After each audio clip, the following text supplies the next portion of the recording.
날마다 나를 살리는 큐티 이성호 목사입니다. 오늘 큐티 본문은 사도행전 17장 4절에서 15절까지입니다. 오늘도 주의 말씀으로 인도하시는 하나님 아버지 감사합니다. 간절한 마음으로 복음을 받기를 원합니다. 말씀해 주시옵소서. 듣겠습니다. 간절한 마음으로 복음을 받으려면 첫째로 시기심을 버려야 합니다. 4절에서 데살로니가에 있는 경건한 헬라인의 큰 무리와 적지 않은 기부인들이 바울과 실라를 따릅니다. 그러나 5절에서부터 보면 유대인들이 이를 시기하여 소동을 일으킵니다. 불량배들을 일으켜 야손의 집에 침입하여 백성들을 끌어냅니다. 그리고 바울과 실라를 찾으려고 했으나 찾지 못하자 야손과 그의 형제들을 읍장들 앞에서 고발합니다. 무슨 내용으로 고발을 합니까? 7절입니다.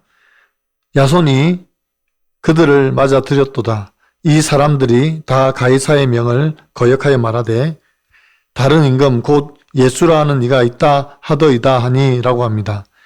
이들이 가이사 외에 다른 임금 즉 예수를 섬긴다고 고발한 것입니다.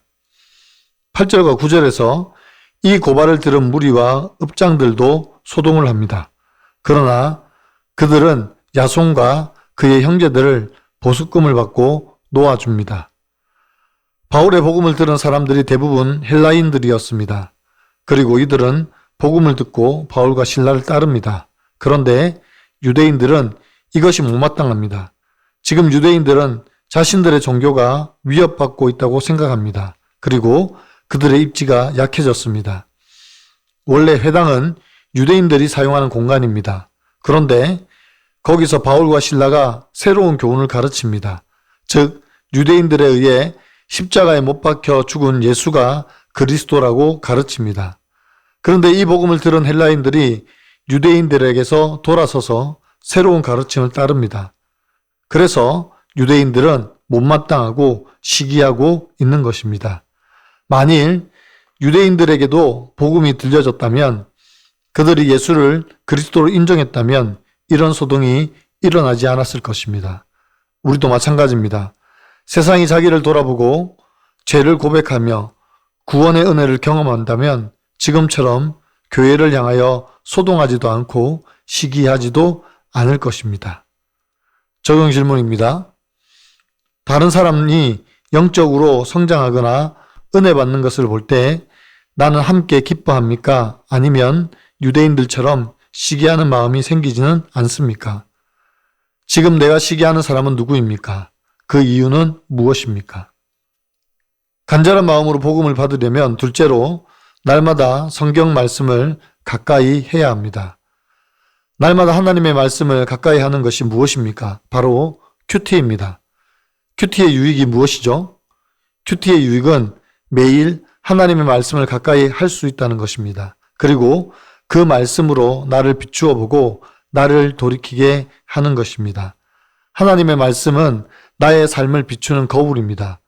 거울을 보지 않는 사람이 자신의 모습을 제대로 들여다볼 수 없듯이 매일매일 매 순간마다 하나님의 말씀의 거울로 나 자신을 비추어 보아야 합니다. 10절에서부터 보면 데살로니가에서 빛이 난 바울과 실라는 베레아로 왔습니다. 그곳에서도 유대인의 회당에 들어가 복음을 전합니다. 베레아 사람들은 간절한 마음으로 말씀을 받고 그것을 확인하고자 날마다 성경을 묵상하고 상고합니다. 이처럼 날마다 말씀으로 나 자신을 살피고 가족과 이웃에게 어떻게 적용할지를 묵상해야 합니다. 말씀 앞에 간절한 마음을 가진 사람만이 그리스도를 삶 속에서 발견하고 증거할 수 있습니다. 13절에서 데살로니가 유대인들이 베레아에도 찾아와서 복음 전파 사역을 방해합니다. 마귀 사단은 주의 복음이 전파되지 못하도록 언제라도 어디서라도 끈질기게 방해를 합니다. 그럼에도 불구하고 주의 복음은 멈추지 않습니다. 아니, 우리도 멈추지 말아야 합니다. 주님 다시 오실 때까지 이 복음이 증거되도록 복음을 향한 발걸음을 멈추지 말아야 합니다. 사도 바울이 목숨의 위협을 느껴도 사명을 감당한 것처럼 우리도 우리에게 주어진 사명을 잘 감당해야 합니다. 적용 질문입니다. 나는 베레아 사람들처럼 간절한 마음으로 말씀을 받고 날마다 성경을 상고하는 습관을 가지고 있습니까? 아니면 습관적으로 듣고 흘려버리고 있지는 않습니까? 복음을 전하기 위해 불편함이나 손해를 감수할 준비가 되어 있습니까? 오늘 큐티 묵상 간증은 소동 속에서도 사명을 향해 라는 제목의 한 성도님의 묵상 간증입니다. 박사 과정 중에 결혼한 저는 우울증이 심해져 학업을 이어가기 어려운 상황에 부닥쳤습니다. 그래서 아내가 저 대신 경제적 가장이 되어 파트타임으로 일하며 생활비를 벌었습니다. 그럼에도 저는 취업을 결정하기 어려웠지만 교회 공동체에서 부부 집사님들의 나눔과 조언으로 용기 내어 박사 과정을 그만두고 취직할 수 있었습니다. 그리고 어느덧 9년이 지났습니다. 돌아보면 그 시간은 사도 바울의 선교 여정처럼 불확실함의 연속이었습니다. 저는 취업 후 늑간 신경통으로 인한 잦은 입원과 병가로 승진이 늦어졌습니다. 그러다 보니 9살 어린 동기가 저의 상사가 되어 그에게 업무 지시를 받고 존댓말을 써야 했습니다. 더 이상 동기로서 편한 관계가 아니라 어색하고 불편한 관계가 된 것입니다. 이후 저는 말씀 묵상과 기도, 공동체 나눔을 통해 먼저 승진한 동기에게 순종이 되지 않는 제 죄를 깨닫고 상고하게 되었습니다. 그리고 자신을 시기한 유대인들로 인해 소동이 일어나는 사명에 따라 베레아로 가서 복음을 전한 바울처럼 그를 직장 상사로 대하기 시작하니 관계가 조금씩 회복되었습니다. 그런데 얼마 전 회사에 큰 소동이 일어났습니다. 저희 팀이 공중분해가 되다시피 해 해체된 것입니다. 그리고 저는 먼저 승진한 동기 2명과 새 조직으로 옮기게 되었는데 이는 마치 데살로니가 유대인들이 무리를 움직여 일으킨 2차 소동과도 같았습니다. 그러나 저를 연단하시고 지경을 넓히시려는 하나님의 계획으로 느껴져 마음을 다잡을 수 있었습니다. 이제는 환경의 변화에 불안해하지 않고 사도 바울처럼 제게 주어진 사명을 붙잡고 가길 원합니다. 저의 적용은 새로운 팀 내 질서에 순종하고 먼저 승진한 동기들을 향한 시기심을 회개하겠습니다. 조직 개편과 변화에 대한 불평, 불만의 말을 줄이고 말씀을 상고하겠습니다.입니다. 오늘 본문에는 극명히 다른 두 분류의 사람들이 등장합니다.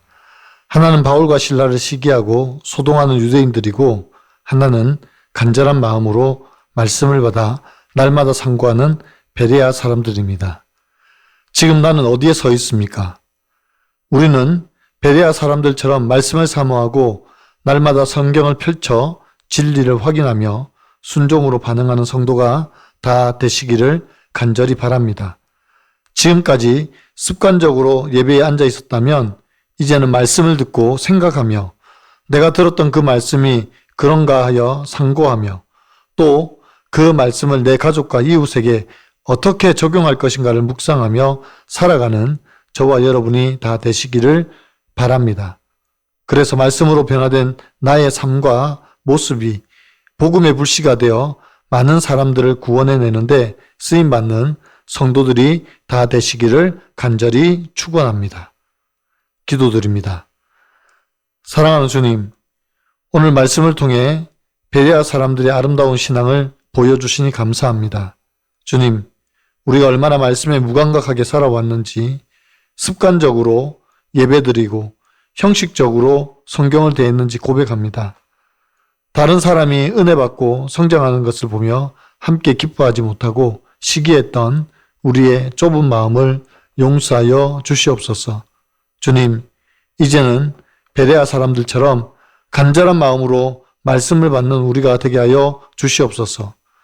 날마다 성경을 펼쳐 이것이 그러한가 하며 진리를 사모하고 확인하는 성도들이 다 되게 하여 주옵소서. 바울과 실라처럼 어려움과 박해 가운데서도 복음을 전하는 용기를 주시고 쫓겨나도 다시 일어나 주님의 사명을 감당하는 담대함을 허락하여 주시옵소서. 시기와 질투가 아닌 사랑과 겸손으로 서로를 세우는 공동체가 되게 하시고 우리의 삶 가운데 날마다 말씀이 살아 역사하게 도와주시옵소서. 예수 그리스도의 이름으로 간절히 기도하옵나이다. 아멘.